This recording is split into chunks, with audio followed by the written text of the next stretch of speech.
தமிழ்நாட்டில் ரொம்ப உக்கிரமான சூழ்நிலை நடந்துக்கிட்டு இருக்குது. அதாவது பள்ளியோட இறுதி ஆண்டு தேர்வு நடக்கும்போது பள்ளியோட அதாவது மாணவர்களோட இறுதி தேர்வு எதிர்காலமே எல்லாம் இதை தான் அடங்கியிருக்கு. இந்த நேரத்தில் வந்து அரசூழியர்கள் சாக்டோ சங்கத்தின் மூலமும் இன்னும் சில அரசூழியர் சங்கத்தின் மூலமாக வந்து தெருவில் இறங்கி போராடிக்கிட்டு இருக்காங்க. அதாவது மத்திய அரசுக்கு இணையான ஊழியர் சம்பளம், அதுக்கப்புறம் பழைய ஊதிய திட்டம் வேணும், கடைநிலை ஊழியர்களுக்கும் சம்பளம் வந்து அதிகரிக்கணும் அப்படிங்கிற ஒரு முக்கியமான கோரிக்கைகளை வச்சு போராடி இருக்காங்க.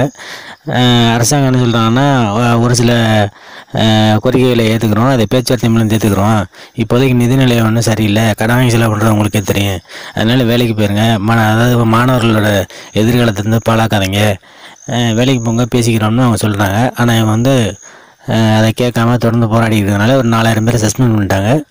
இன்னமும் வந்து எச்சரிச்சிருக்காங்க, எல்லோரும் வந்து வேலைக்கு போயிருங்க, என் பள்ளி இறுதி ஆண்டு நடக்க போகுது, அதுக்கப்புறம் பேசிக்கலாம்னு சொல்லிச்சிருக்காங்க. ஆனால் அதை மீறி வந்து போராடிட்டு இருக்காங்க.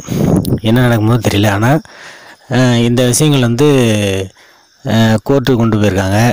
அதாவது எங்களை வந்து சஸ்பெண்ட் பண்ணுறதுலேருந்து தடை செய்யணும், சஸ்பெண்ட் ஆர்டர் வந்து தடை பண்ணணும் அப்படின்னு ஜாக்டோ சங்கத்தில் வந்து கோர்ட்டில் போட்டிருக்காங்க. கோர்ட்டில் வந்து இன்றைக்கி விசாரணைக்கு வந்தப்போ நீதிபதி வந்து ஜாக்டோ சங்கத்தை பார்த்து அரசூழியர்களை வந்து போராட்டத்தில் ஈடுபட்டவங்களை சஸ்பெண்ட் பண்ணக்கூடாது அப்படின்னு சொல்லி கோர்ட்டில் தடை கேட்டிருக்காங்க ஜாக்டோ சங்க தலைவர்கள்.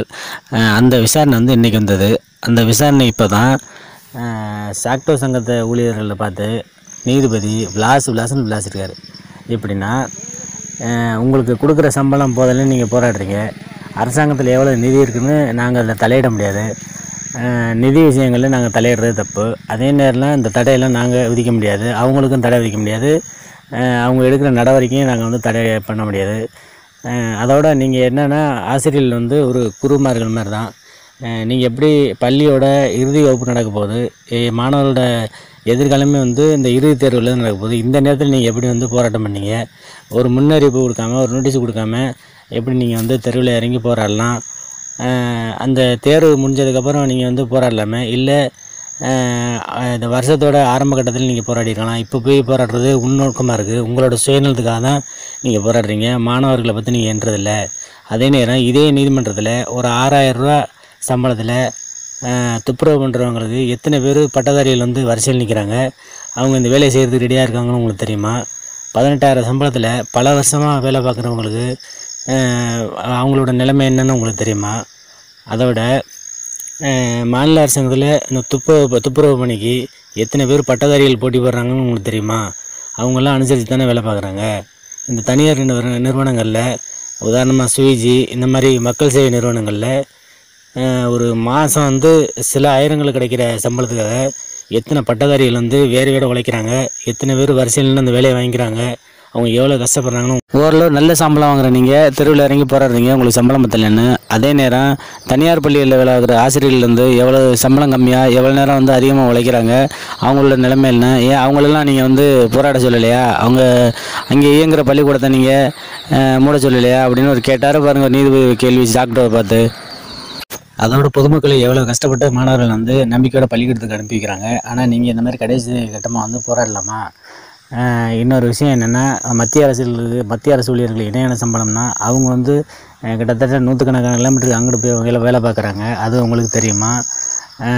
அடுத்து வந்து நீங்கள் உங்களோட சுய லாபத்துக்காக சுய வசதிக்காக கலந்தாய்வுன்னு சொல்லி நீங்களே நடத்திக்கிட்டு பக்கத்துலேயே வந்து வேலைக்கும் போகிறதுக்கு நீங்கள் சூழ்நிலை உருவாக்கிடுறீங்க. அப்புறம் இதெல்லாம் வந்து எண்ணி பார்க்காம திடீர்னு வந்து போராட்டத்தில் எதுவும் கடைசி நேரத்தில் இப்படி வந்து போராட்டம் பண்ணலாமா, இந்த போராட்டத்தை வந்து பொதுத் தேர்வு முடிஞ்சதுக்கப்புறம் இதை தள்ளி வைக்கலாமா அப்படிங்கிறத மனுவை தாக்கல் பண்ணுங்கள். இதெல்லாம் அவ்வளோ நல்லதாக படலை. இப்படிலாம் நீங்கள் வந்து மாணவர்களுக்கு எதிராக வந்து மாணவர்களோட வாழ்க்கையில் விளையாடக்கூடாது அப்படிங்கிறத எச்சரித்து, அதாவது பயங்கரமாக விளாசி அனுப்பிச்சுட்ருக்காங்க. அதே மாதிரி உங்களுக்காக நியமிக்கப்பட்ட குழுக்களும் வந்து உங்களுக்கு எதிராக வந்து அறிக்கையை தாக்கல் பண்ணியிருக்காங்க. அதனால் அந்த விஷயங்களில் நாங்கள் தலையிட முடியாது.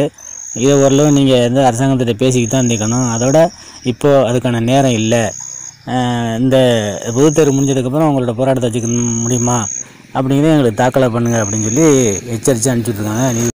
இதையெல்லாம் விட கொடுமை பொறுத்து பார்த்த மாணவர்கள் தங்களோட சுய மதிப்பு போகுது, தன்னோட எதிர்காலம் பாதிக்கப்படும் அப்படின்னு மாணவர்கள்லாம் வந்து வீதியில் இறங்கி ஆசிரியர்களுக்கு தான் போராட ஆரம்பிச்சிட்டாங்க. இதான் பார்க்குறதுக்கு பெரிய கொடுமையாக இருக்குது. மறக்காமல் இந்த சேனலை சப்ஸ்கிரைப் பண்ணுங்கள், லைக் பண்ணுங்கள், ஷேர் பண்ணுங்கள். உங்களோட கருத்துக்களை கீழே உள்ள கமெண்ட் பாக்ஸில் பதிவு பண்ணுங்கள்.